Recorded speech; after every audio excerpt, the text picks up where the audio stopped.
एक उम्मीद सुनहरे ख्वाबों की जो आपने देख रखे हैं अपने बच्चों के लिए, सुनहरे कल की सूरत में। उस सुनहरे कल के लिए हम संवारते हैं आपके बच्चों का मुस्तकबिल। यूनिक ग्रुप ऑफ इंस्टीट्यूशन गुज़िश्ता 33 बरसों से दिखा रहा है रास्तों को मंजिल, उम्मीद को रोशनी, इल्म से अमल की रवायत, बच्चों के रोशन मुस्तकबिल का ज़ामिन।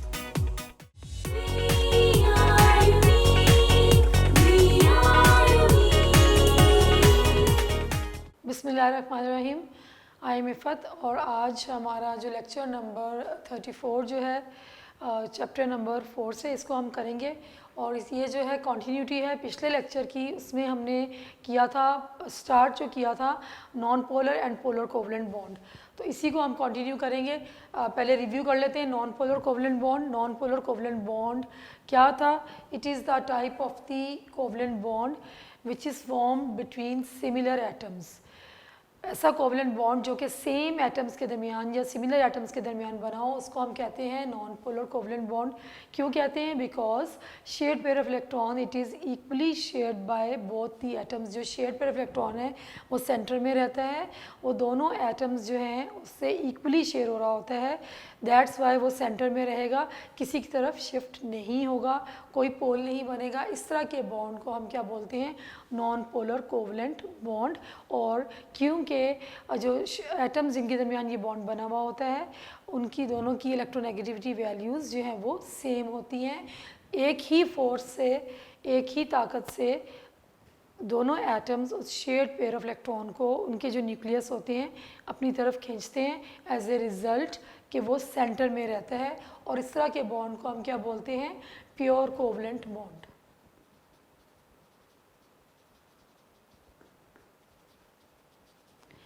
दैन इलेक्ट्रोनेगेटिविटी, ये हमने थर्ड चैप्टर में भी पढ़ा था, पिछले में भी मैंने लेक्चर में आपको बताया, दोबारा इसको कर लेते हैं।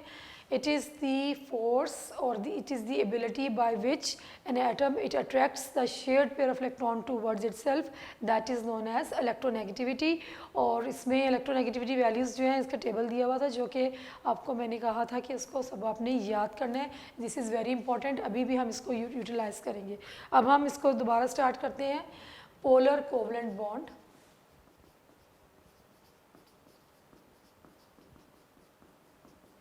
ये लास्ट में भी हम पिछले लेक्चर में भी हमने किया है, दोबारा कर लेते हैं। The type of the covalent bond, it is the type of covalent bond which is formed between two different atoms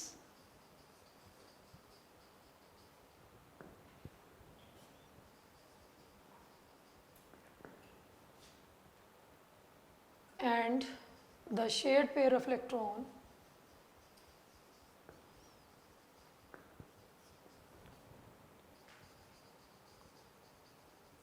is not equally attracted by the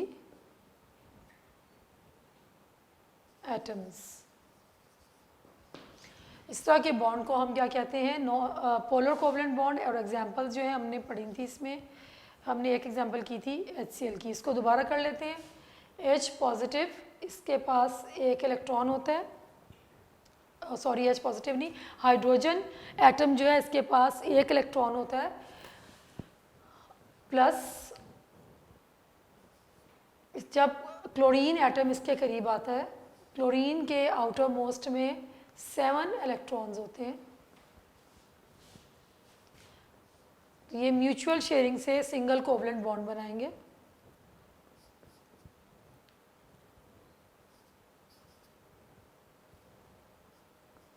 one two three four five six, और ये जो ये वाला बनेगा इसको मैंने यहाँ पे लिख दिया।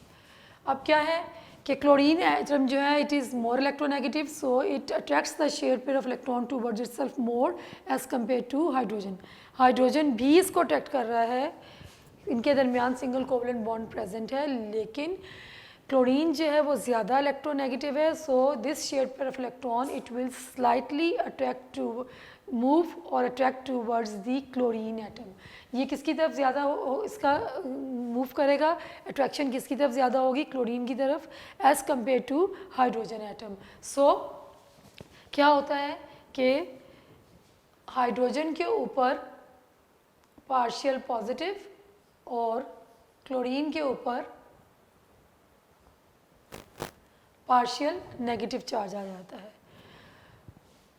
किस वजह से आता है, क्योंकि ये शेयर्ड पेयर ऑफ इलेक्ट्रॉन जो है ये स्लाइटली अट्रैक्ट होता है ज़्यादा as compare to the hydrogen towards the chlorine as compare to hydrogen. और रीज़न क्या है, क्लोरीन क्यों अट्रैक्ट करती है, क्योंकि क्लोरीन जो है ये ज़्यादा इलेक्ट्रोनेगेटिव है as compare to hydrogen. Chlorine की इलेक्ट्रोनेगेटिविटी 3.2 होती है। यहाँ आपकी बुक में इस तरह से लिखा हुआ है EN वैल्यू। EN वैल्यू का क्या मतलब है, इलेक्ट्रोनेगेटिविटी वैल्यू। क्लोरीन की जो है 3.2 है और हाइड्रोजन की 2.2 है, आई थिंक सो जी। इलेक्ट्रोनेगेटिविटी वैल्यू जो है हाइड्रोजन की 2.2 है और इसकी जो है क्लोरीन की क्या है वो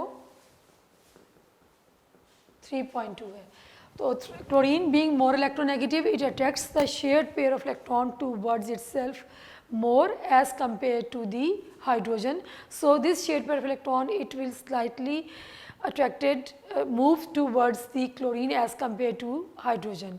As a result, a partial negative and a partial positive charge it appears on the chlorine and the hydrogen.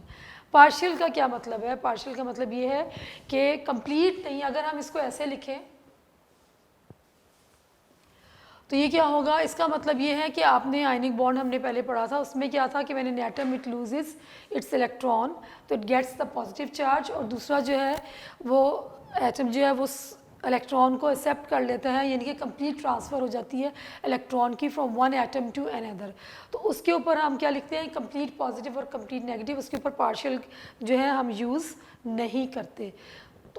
अगर हम इस तरह से लिखेंगे इट मीन्स कि ये आयनिक बॉन्ड है। ये किसकी फॉर्मेशन को शो करता है, आयनिक बॉन्ड की। सो हमने क्या शो करना है, इस तरह से ये इसको ड्रॉ करना है।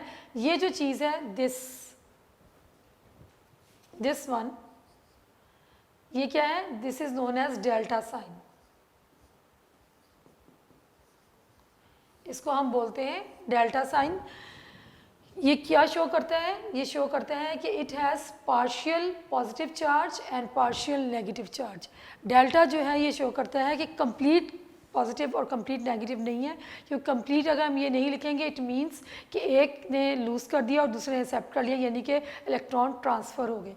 ये क्या शो करता है कि स्लाइटली शेयर्ड पेयर जो है वो टूवर्ड्स क्लोरीन नेगेटिवली चार्ज, जिसके ऊपर हमने पार्शियल नेगेटिव डाला उसकी तरफ शिफ्ट हुआ है, और दूसरे की तरफ से इसके पास कम है, और जो शेयर्ड पेयर ऑफ इलेक्ट्रॉन ज़्यादा किसकी तरफ है, इसकी तरफ है।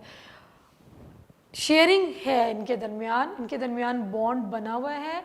शेयर्ड पेयर ऑफ इलेक्ट्रॉन दोनों के दरमियान एग्जिस्ट करता है, और कौन सा बॉन्ड बना हुआ है, कोवलेंट बॉन्ड बना हुआ है। लेकिन शेयर्ड पेयर ऑफ इलेक्ट्रॉन जो है वो क्लोरीन ज़्यादा इलेक्ट्रोनेगेटिव है, इसलिए वो अपनी तरफ इसको अट्रैक्ट कर लेती है शेयर्ड पेयर को। So it gets a partial negative and hydrogen gets a partial positive charge. Complete हम नहीं शो करते। सो डेल्टा साइन का क्या मतलब है, delta sign shows the presence of partial negative and partial positive charge. The more electronegative element it gets the partial negative charge, और जो less electronegative element होगा वो उसके ऊपर कौन सा चार्ज आएगा, पार्शियल पॉजिटिव। मेरा ख्याल है कि अब आपको ये क्लियर हो गया होगा। इस तरह से हमारे पास और एग्जांपल हैं, एग्जांपल्स और हमारे पास हैं the bond between hydrogen and fluorine. इसके में भी क्या आएगा, इसको हम इस तरह से लिखेंगे, partial positive and partial negative. Fluorine जो है ये ज़्यादा इलेक्ट्रोनेगेटिव है। Fluorine is the most electronegative element which is present in the periodic table. So इसके ऊपर ये इलेक्ट्रॉन शेड पेयर को अपनी तरफ ज़्यादा अट्रैक्ट करेगी, so it gets a partial negative, और हाइड्रोजन के ऊपर क्या आ जाएगा, पार्शियल पॉजिटिव चार्ज। दूसरी एग्जाम्पल जो है हम वाटर की करते हैं।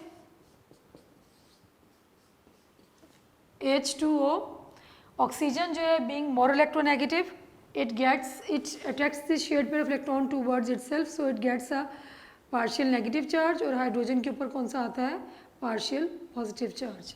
ये जो shared pair of electron this one it attract towards the oxygen, और ये भी इसकी तरफ अट्रैक्ट करेगा. क्यों? क्योंकि ऑक्सीजन जो है वो मोर इलेक्ट्रोनेगेटिव है as compare to hydrogen, so it gets the partial negative charge और ये partial positive charge. So delta sign जो है ये किसको इंडिकेट करता है, पार्शियल नेगेटिव और पार्शियल पॉजिटिव चार्ज. अब पोलर कोवलेंट बॉन्ड जो है इसको हम दोबारा एक दफ़ा कर लेते हैं. The type of covalent bond which is found between two different atom that is known as polar covalent bond. In this type of bond the shared pair of electron is not equally attracted by the atoms which are involved in the bonding.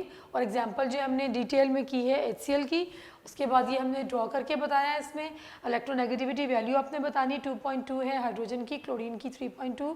Chlorine जो है ज़्यादा electronegative है, it has more attraction for the shared pair of electron as compare to hydrogen. तो ये क्या होगा, ये slightly इसकी तरफ शिफ्ट हो जाएगा, बॉन्ड इनके दरमियान एग्जिस्ट करेगा, लेकिन क्लोरीन के ऊपर क्या आएगा, पार्शियल नेगेटिव चार्ज, और हाइड्रोजन के ऊपर पार्शियल पॉजिटिव चार्ज आएगा. कंप्लीट नेगेटिव पॉजिटिव नहीं आएगा, क्योंकि कंप्लीट का मतलब ये होता है कि ट्रांसफ़र हो गई है इलेक्ट्रॉन की, तो वो आयनिक बॉन्ड को शो करता है. और ये जो डेल्टा साइन है उसके बाद जब ये आपकी बुक में जहाँ ये डिस्कस हुआ उसके बाद एक पैराग्राफ है जिसमें बताया है कि डेल्टा साइन का क्या मतलब है. ये जो डेल्टा साइन है it indicates the presence of partial negative and partial positive charge on the atom. उसके बाद एग्जांपल्स जो हमने डिस्कस की, हाइड्रोजन और फ्लोरीन के दरमियान जो बॉन्ड होगा ये भी क्या होगा, पोलर होगा, और वाटर के दरमियान जो बॉन्ड है ये भी पोलर कोवलेंट बॉन्ड है. HF के दरमियान हाइड्रोजन फ्लोरीन, इसको हम यूँ भी लिख सकते हैं, और वाटर का तो आपको पता है H2, और HCl को हम ऐसे लिखते हैं. ये इनके दरमियान कौन सा बॉन्ड्स है, पोलर कोवलेंट बॉन्ड. अब ये जब इस तरह का बॉन्ड बन जाता है तो हम क्या कहते हैं कि covalent bond has developed an ionic character. क्या बोलते हैं इसको, covalent bond has developed an ionic character. आयनिक का मतलब क्या कि आयंस किसको हम कहते हैं, आयंस वो होते हैं जिनके ऊपर सम चार्ज होता है पॉजिटिव और नेगेटिव. तो ये कोवलेंट बॉन्ड जो है, अब ये प्योर कोवलेंट बॉन्ड नहीं रहता, it has developed somewhat ionic character in it due to the presence of partial negative and partial positive charge.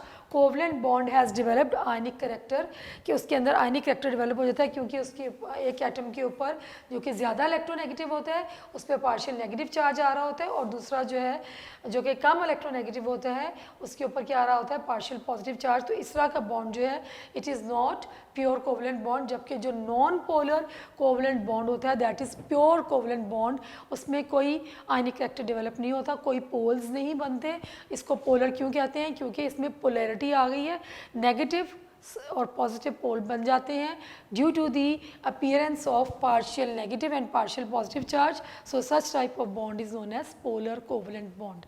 सो ये आपको अगर लॉन्ग में आए तो आपने know what do you mean by polarity, या how a covalent bond develop polarity, या what is polar covalent bond explain. तो आपने डेफिनेशन लिखनी है, उसके बाद ये एग्जांपल जो है उसको एक्सप्लेन करना है with electronegativity values.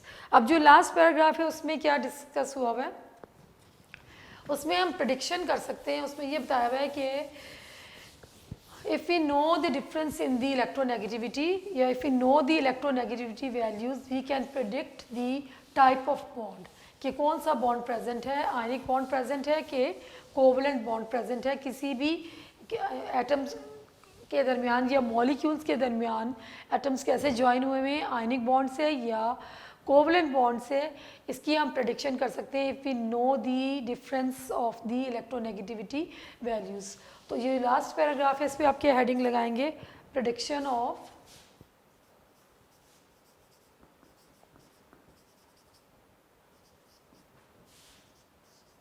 Type of bond. अगर हमें इलेक्ट्रोनेगेटिविटी वैल्यूज़ का डिफरेंस पता हो तो हम क्या कर सकते हैं कि हम प्रेडिक्ट कर सकते हैं कि कौन सी टाइप का बॉन्ड जो है वो present. So bye knowing the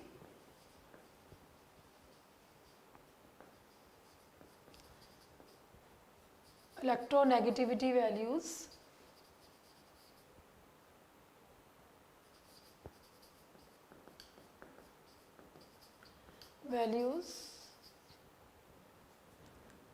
we can predict the type of bond, that is whether it is ionic और कोवलेंट। कि अगर हमें इलेक्ट्रोनेगेटिविटी वैल्यूज़ पता हो तो हम प्रिडिक्ट कर सकते हैं कि कौन सा बॉन्ड है, आयनिक बॉन्ड है कि कोवलेंट बॉन्ड है। अब जो एलिमेंट्स जो हैं ग्रुप 1 और ग्रुप 2 एलिमेंट्स जो हैं they have less electronegativity values, और जो ग्रुप 15 से ऑनवर्ड्स जो हैं ग्रुप 17 इनकी क्या होती हैं कि हाई इलेक्ट्रोनेगेटिविटी वैल्यूज़ होती हैं। जो लेफ़्ट साइड पे एलिमेंट्स प्रेजेंट हैं पीरियोडिक टेबल के, ये मेटल्स एंड नॉन मेटल्स, जो मेटल्स हैं उनकी इलेक्ट्रोनेगेटिविटी वैल्यूज़ कम होती हैं, जबकि नॉन मेटल्स जो हैं उनकी इलेक्ट्रोनेगेटिविटी वैल्यूज़ ज़्यादा होती हैं। सो अगर बॉन्ड जो है वो बनता है between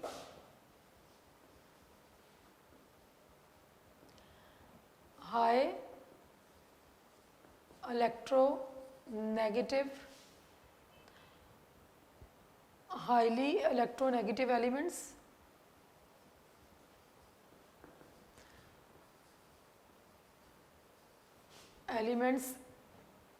and low electronegative elements, यानी कि मेटल्स एंड नॉन मेटल्स। अगर बॉन्ड जो वो बनता है, bond is formed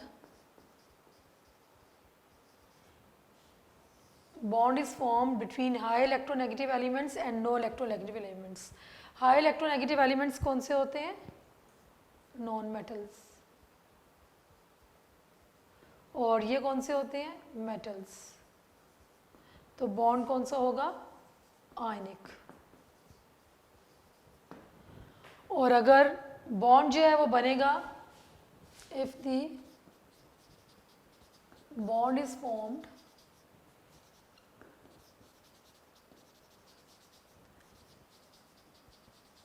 between the elements of comparable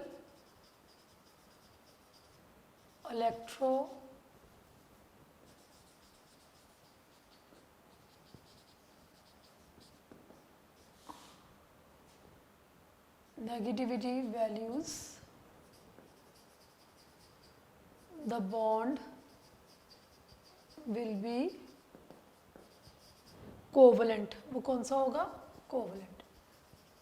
comparable का मतलब क्या है कि अगर उनके दरमियान उनकी बहुत कम डिफरेंस होगा, एक ही जैसी होंगी, थोड़ा थोड़ा सा डिफरेंस होगा, तो वो उनके दरमियान जो बॉन्ड बनेगा दैट विल बी कोवलेंट। और ये मोस्टली कौन से होते हैं? नॉन मेटल्स होती है, नॉन मेटल्स के दरमियान बनता है।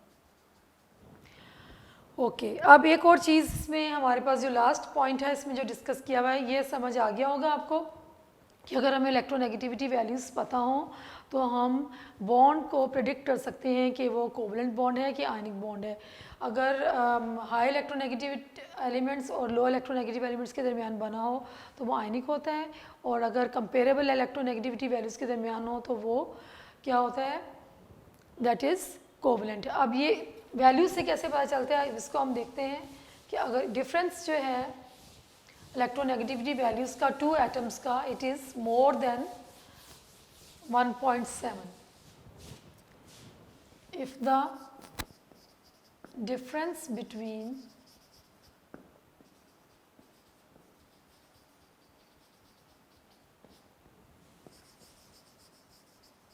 electronegativity values of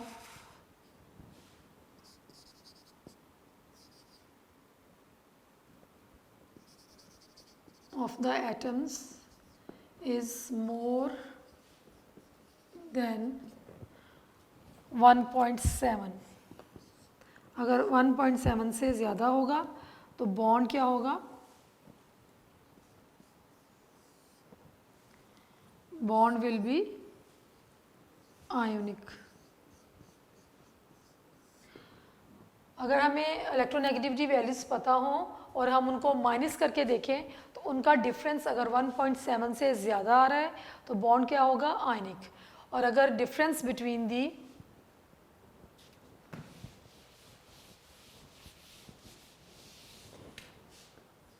if the difference between the electronegativity values of the bonded atoms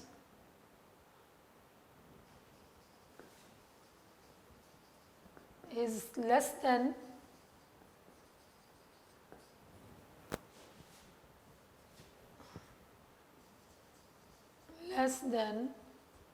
1.7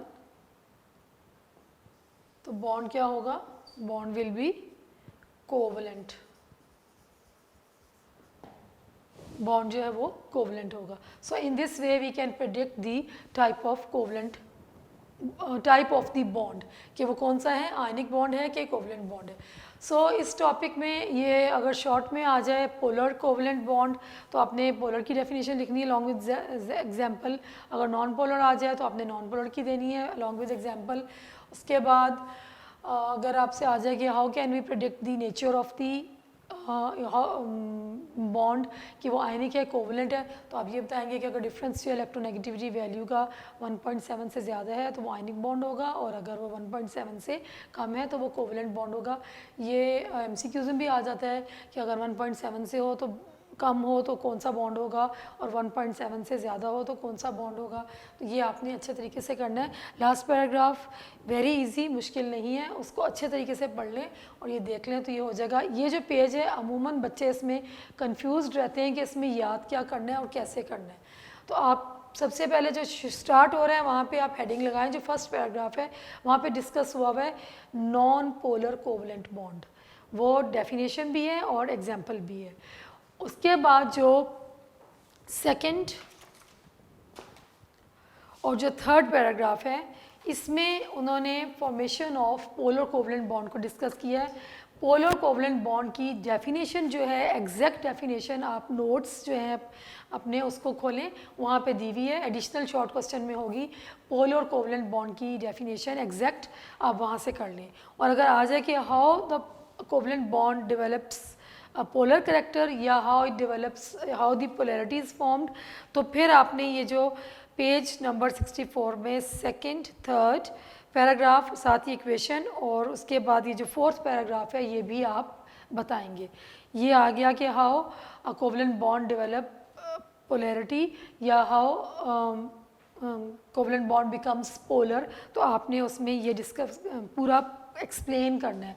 अगर सिर्फ डेफिनेशन आती है पोलर कोवलेंट बॉन्ड की तो वो आप नोट्स में दी हुई है, उसको वहाँ से कर लें, क्योंकि यहाँ पे डायरेक्ट डेफिनेशन नहीं दी हुई, नॉन पोलर की तो दी हुई है लेकिन पोलर की नहीं दी हुई है। हाँ, अगर आप इसको पोलर की मैं आपको बता देती हूँ, उसको आप इस तरह से कर लें कि अगर ये जो फर्स्ट पैराग्राफ है इसमें देखें, if a covalent bond is formed between two similar atoms, similar की जगह आप डिफरेंट एटम्स कर लें, होमो की जगह आप हेट्रो कर लें और उसके बाद लिखें the shared pair of electron is not attracted by both the atoms equally, such type of bond is called polar covalent bond. यानी कि जो नॉन पोलर की डेफिनेशन दी हुई है इसी में आप चेंज कर लें।